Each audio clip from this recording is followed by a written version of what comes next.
사랑하는 꿈의 가족 여러분, 금요일 아침 묵상입니다. 그레그 포포비치라는 유능한 농구 감독이 있습니다. 그는 자신의 팀 샌앤토니오 스퍼스에 기량이 떨어지는 선수들을 모아 뛰어난 팀워크로 높은 승률을 기록하는 것으로 유명했죠. 그의 팀이 이렇게 좋은 결과를 얻을 수 있는 것은 위로와 격려로 만들어지는 팀워크 때문이었어요. 한 번은 이런 일이 있었습니다. 2013년 6월 스퍼스는 우승을 목전에 두고 있었습니다. 실전 4선승제의 결승전에서 상대인 마이애미 히트에 3승 2패로 앞서고 있었기 때문입니다. 6차전 모두가 스퍼스의 우승을 확신했습니다. 그날 밤 축하 파티를 열 식당까지 예약이 된 상태였습니다. 하지만 경기는 예상과 달리 진행됐습니다. 종료 28초를 남기고 94대 89, 5점 차로 앞서던 스퍼스는 마이애미의 역공을 맞고 연장전까지 간 경기에서 패배해버리고 만 것이에요. 충격에 빠진 스퍼스 선수들은 코트에 주저앉아 눈물을 흘렸습니다. 낙심하고 절망했던 것이죠. 다들 회식을 취소하고 숙소로 돌아갈 것이라고 생각했습니다. 하지만 감독인 포포비치가 외쳤습니다. 모두 예정대로 식당으로 모이세요. 포포비치는 가장 먼저 식당에 도착했습니다. 그리고는 도착하는 선수들을 일일이 맞이해 주었습니다. 포옹이나 미소, 농담을 건네며 반갑게 맞이해 준 것이에요. 그리고 식사를 하는 중에도 식탁을 돌아다니며 선수들과 이야기를 나눴습니다. 그렇게 모두와 대화하고 고맙다는 말을 전했던 것이에요. 선수들은 감독으로부터 받은 위로로 인해서 뜻밖의 선물을 받은 기분이 되었습니다. 이후 최종전에서 스퍼스는 마이애미의 패배에 우승을 내주었습니다. 하지만 당시 식사에 함께한 스퍼스 선수들은 이렇게 그 시간을 회상했습니다. 그날 밤 우리는 다시 한 팀으로 돌아왔습니다.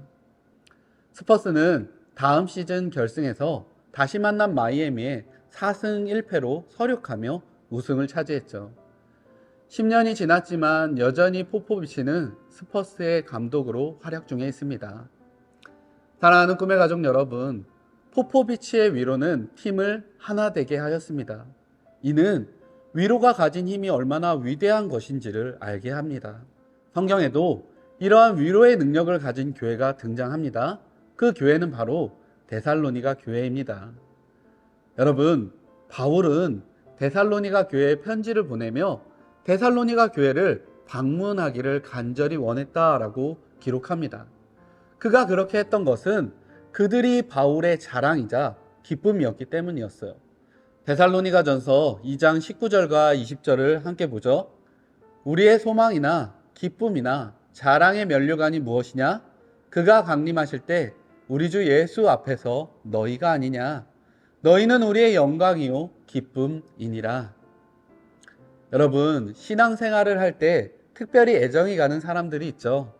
어떤 사람이 그런 사람들이 됩니까? 시험과 환난 속에서도 버티고 견디는 자들이 바로 그런 자들입니다. 고통과 아픔은 누구에게나 있지만 그때마다 하나님의 말씀을 붙잡고 견디고 버티려고 하는 사람들에게 더욱 마음이 가는 것이에요. 데살로니가 교회는 바울에게 그러한 존재였습니다. 그들은 어려움을 당하고 있던 상황이었습니다. 본문 3절에는 그들이 마주한 상황을 이렇게 기록하죠. 아무도 이 어려운 환난 중에 흔들리지 않게 하려 함이라. 데살로니가 교회는 환난 당하고 있었습니다. 유대인들이 유대인들로부터 핍박을 당했던 것처럼 이방인이었던 데살로니가 교회 역시 그들의 동족에게 핍박을 받고 있었던 것입니다. 바울은 그런 데살로니가 교회를 위로하길 원했고 격려하여 믿음 안에서 굳건히 서 있게 되기를 바랬던 것입니다. 그래서 그가 선택한 방법은 디모데를 대신 보내는 것이었습니다. 디모데를 보내 그를 통해 데살로니가에 하나님의 위로를 전하고 싶었던 것이죠. 그렇게 데살로니가의 위로의 말씀을 들고 떠난 디모데에게 듣게 된 소식이 있었습니다. 여러분, 그것이 무엇이었을까요? 6절은 그 내용을 이렇게 기록합니다. 지금은 디모데가 너희에게로부터 와서 너희의 믿음과 사랑의 기쁜 소식을 우리에게 전하고 또 너희가 항상 우리를 잘 생각하여 우리가 너희를 간절히 보고자 함과 같이 너희도 우리를 간절히 보고자 한다 하니. 교회를 위로하고 격려하려 했던 바울은 데살로니가의 믿음에 대해 들으며 오히려 큰 위로를 얻었습니다. 사실 바울이 데살로니가에서 했던 사역은 무척 짧았습니다. 사도행전 17장의 기록을 볼 때 그들이 데살로니가에서 사역한 기간은 고작 새 안식일 3주에서 4주 정도였습니다.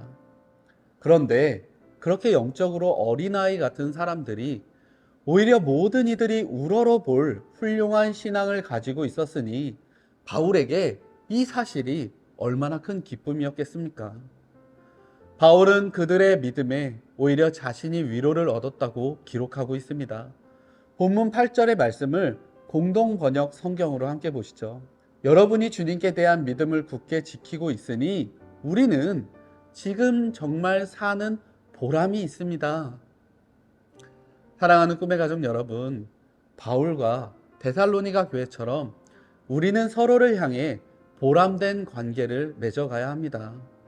존재만으로 서로를 위로하는 아름다운 믿음의 관계를 맺어가야 하는 것입니다. 오늘 여러분의 삶에 그러한 믿음의 교회, 믿음의 사람들이 더욱 많아지길 소원합니다. 그리고 꿈의 가족 모두가 함께 신앙생활하는 사람들과 교회에게 보람을 주는 위로의 사람들이 되길 원합니다. 여러분에게 주어진 모든 신앙의 관계 속에서 기쁨과 감격을 누리는 꿈의 가족 될 수 있기를 예수님의 이름으로 축복드립니다. 함께 기도하시겠습니다. 사랑의 주님, 감사합니다. 오늘 말씀을 통해 우리는 교회가 바울에게 그리고 바울이 교회에게 서로 큰 위로가 되었으며 보람된 관계가 되었음을 바라보게 됩니다. 하나님, 우리 또한 서로에게 위로를 전하며 서로에게 보람된 관계가 될 수 있기를 간절히 소망해 봅니다. 하나님의 기쁨의 일들을 온전히 함께 이루어가는 우리 꿈의 교회, 꿈의 가족 될 수 있기를 간절히 소망합니다. 주님께서 함께하여 주시고 그 모든 관계 속에서 아름다운 주님의 이름이 세상 가운데 우리 교회 가운데 가득가득 넘쳐나기를 하나님께서 인도하여 주시옵소서. 그 모든 일을 이루시고 그 모든 일을 이끌어 가실 하나님의 이름 우리가 찬양합니다. 주님께서 역사하여 주시고 우리 모든 꿈의 가족들의 삶 가운데 하나님의 은혜와 사랑을 덧입혀 주시옵소서. 우리와 함께 하시며 우리를 통해 영광 받으실 그 주님 기대합니다. 살아계신 주 예수님의 이름으로 기도드립니다. 아멘. 주 안에 우리 하나 모습